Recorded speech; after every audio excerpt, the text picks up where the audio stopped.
Sergio, un ragazzo poco più che adolescente, con l'uniforme sporca e impolverata dopo la battaglia sostenuta da poco, si guarda in giro, poi sale a bordo di un'auto di servizio. «Ma cosa fai?» gli chiede preoccupato un commilitone più anziano. «Se ti scopre il tenente passi un guaio».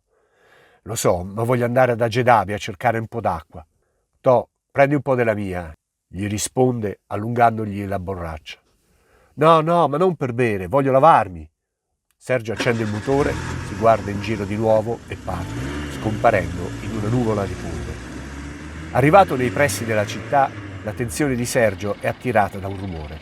Si fa sempre più insistente. Guarda in alto. Una formazione di bombardieri sta avvicinandosi. Sergio ferma l'auto, scende e si getta a terra in un avvalamento del terreno. Poco dopo gli aerei britannici scatenano l'inferno su Agedabia. Il bombardamento dura pochi minuti, ma gli effetti sono devastanti. Sergio alza la testa, il rumore dei bombardieri si allontana. È rimasto solo il crepitio delle fiamme e l'odore acre del fumo. Poi iniziano a sollevarsi i lamenti dei feriti. Sergio riconosce le voci dei suoi commilitoni. Senza esitare risale sull'auto e si mette a girare fra le case per raccogliere i feriti e i morti. Nonostante la disubbidienza, gli verrà data la medaglia di bronzo. Decorazione che non vuole accettare però, ritenendo di aver fatto solo il suo dovere verso i suoi compagni in pericolo.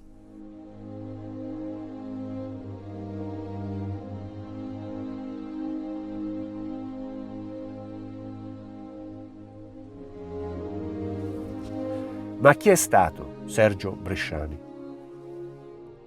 Sergio nasce a Salò, in provincia di Brescia, il 2 luglio 1924, da una famiglia di onesti e religiosi lavoratori, dalla quale assorbe sani principi ed anche il commosso ricordo dei suoi zii Italo e Dante, caduti della Prima Guerra Mondiale.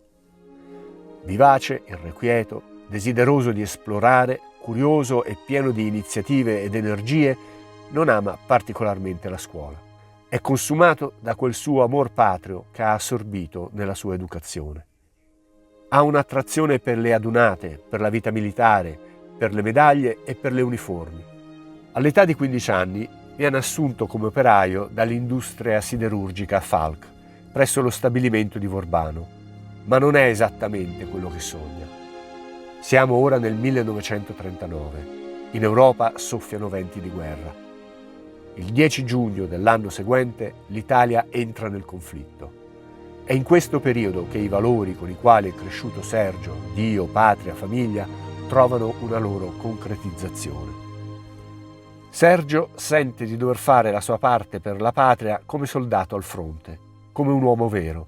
Per questo scappa di casa per 2 volte, tentando di imbarcarsi per raggiungere il fronte del Nord Africa.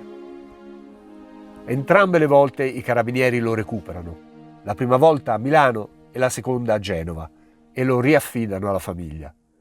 Ma non è da Sergio abbandonare i propri propositi e così, prelevata la bicicletta del fratello Italo, scappa nuovamente.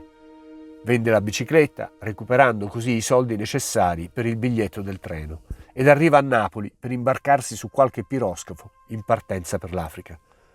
Nuovamente intercettato dai carabinieri, viene messo sul treno in direzione nord.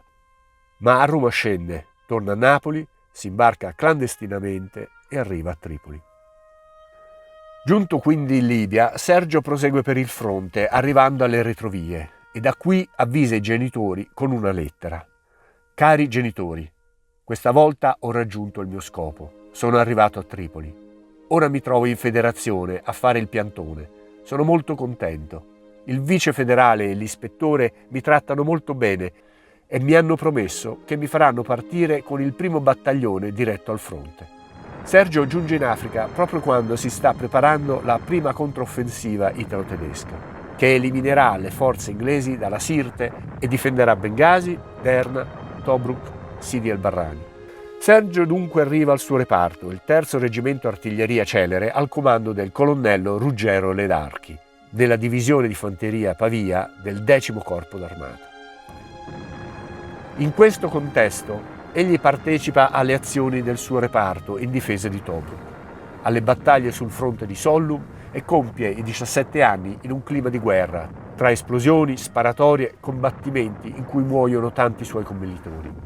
Ce ne sarebbe abbastanza per deprimersi, scoraggiarsi, cambiare idea e fare il ritorno a casa. Invece Sergio sopporta tutto con coraggio, a partire dalle condizioni climatiche del deserto. Ed ecco che arrivano le sue tanto attese stellette, in una cerimonia alla quale presenzia tutto il reggimento. Sergio diventa il più giovane soldato italiano.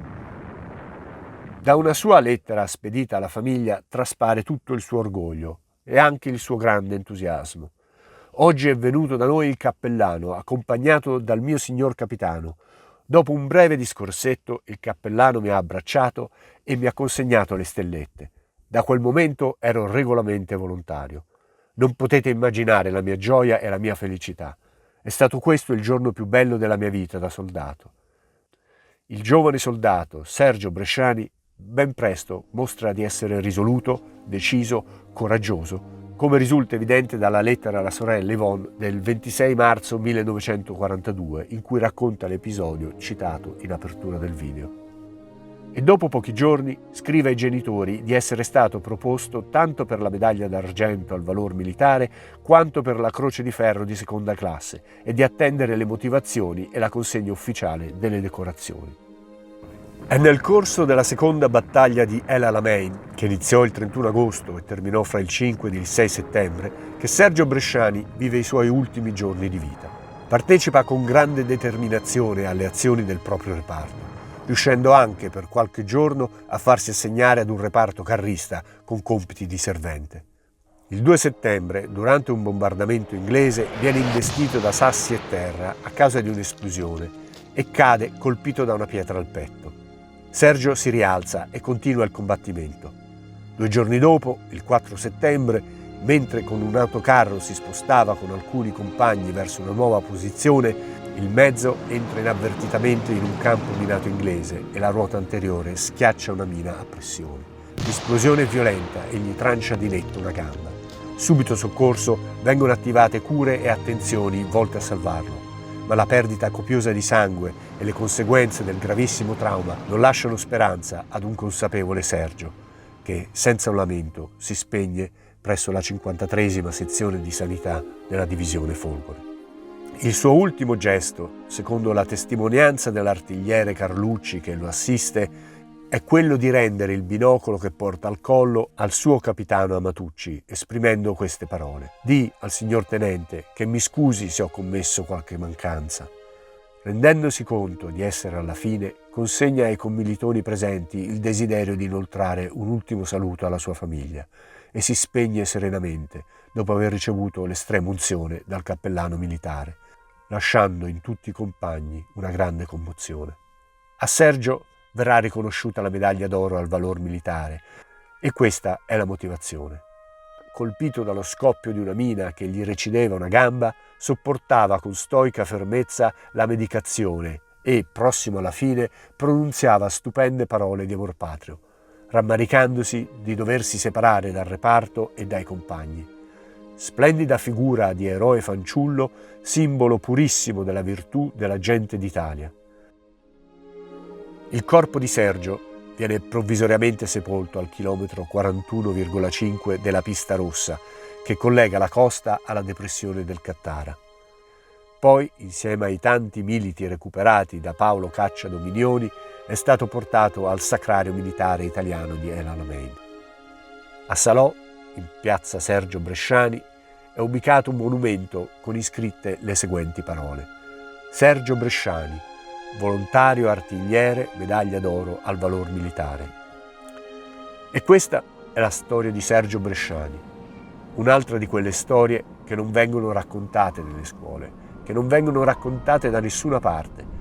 Sono storie che non si devono conoscere perché mettono in discussione la vulgata storica post-bellica che vuole il soldato italiano codardo, incompetente e sempre felice di darsi prigioniero.